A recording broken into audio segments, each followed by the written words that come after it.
Ayan guys, ilagay ko lang yung galitas dito ha. Yung biscuit natin. Ayan, pitpitin natin lang. Dito oh, ayan. Ganyan natin. Ito guys oh, tapos na. Ilagay natin siya dito. So, bowl. Ayan guys, ilagay ko na ito. Lagyan natin siya ng butter. Ano lang natin. Kunting butter lang. Ayan, ganyan lang. I-set aside na natin. Ito. Ayan guys, ito strawberry na frozen. Strawberry frozen. Gagawin ko po siya. Luto natin. Ayan. Tapos lagyan ko siya ng sugar. Tapos lemon juice. Ayan. Ayan guys ha. Iluto lang natin sa mahinang apoy. Kaya hindi siya masunog. Ganyan lang siya. Ayan guys, luto na. Ayan, luto na. Ngayon, i-strainer ko lang po ito. Ayan, strainer ko lang siya. Para maging pino. Ayan guys, oh, ito lang oh. Ganyan lang siya para mapino ba.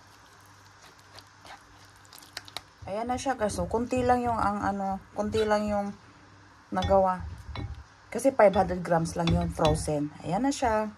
Ayan oh. Ito po strawberry natin. Slicein ko lang siya ha. Slicein natin. Ayan, ito lang guys ha. Ganyan lang siya. Ayan, lagyan ko lang po siya ng asukal ha. Asukal. Pang-dekorasyon lang natin ito. Ayan, i-beat ko na po ito. Cream cheese natin at saka icing sugar. Pwede rin condensed milk or pwede rin sugar na normal. Ayan, na natin na i-beat ko na.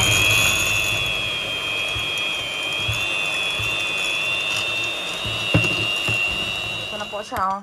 Yung cream cheese natin. Ngayon yung nata natin. Yung whipped cream nata dito. Kailangan malamig na malamig po ah. Malamig na malamig.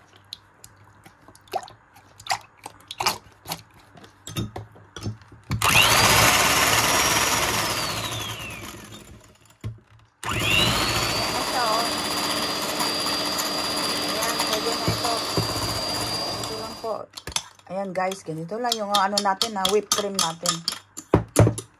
Ayan na. Ayan, pagsamahin ko na po itong natin na yung cream cheese natin. Cream cheese na may icing sugar. Tapos isama ko na itong whipped cream natin. Ayan, pagsamahin lang natin. Ayan, ito na yung cream cheese natin na may whipped cream. Ayan. Ngayon, pagsamahin na natin itong mga natin. Yung strawberry. Ayan. Tsaka yung biscuit natin. Ayan na siya. Ilagay ko lang siya dito sa piping bag. Kung walang piping bag, okay lang po.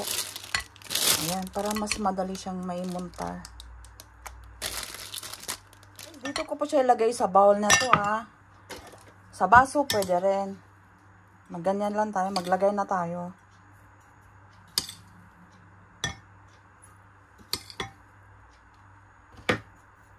Ganyan lang natin ng konti. Mas madali ito kaysa dun sa ginawa kong avocado ba yun. Ayan. Ganyan lang.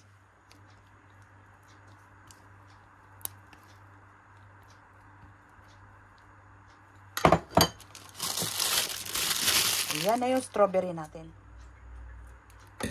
Ayan, maglagay na po tayo dito sa mga bowl natin. Ayan, maglagay na lang po ako ng strawberry. Yung naka-slice na.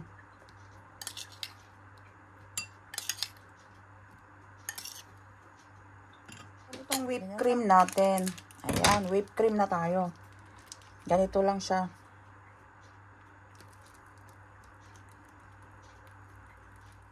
Ayan, magdekorasyon na lang po tayo.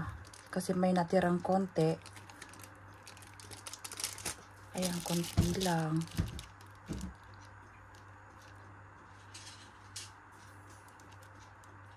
Ayan guys, magtikim na po ako ha. Ayan na siya. Ayan oh. Yung galyeta sa loob. Tsaka yung strawberry strawberry. Yung na-slice, strawberry slice. Dami naman yata nito.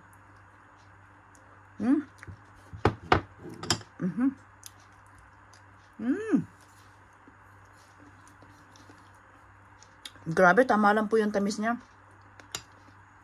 Naglagay po ako ng minta, ng mint ba. Kasi masarap yan sa strawberry. Tingnan nyo Ang sarap. Grabe. Napakasimpleng pang dessert po. Ang sarap po talaga. Grabe. At saka napakadaling gawin niya. Kaya maraming salamat po mga kaibigan sa panonood niyo po sa recipe ko na naman ngayon na strawberry cheesecake no bake. Kaya maraming salamat po. God bless po sa ating lahat at enjoy cooking na po tayo mga kaibigan. Bye bye!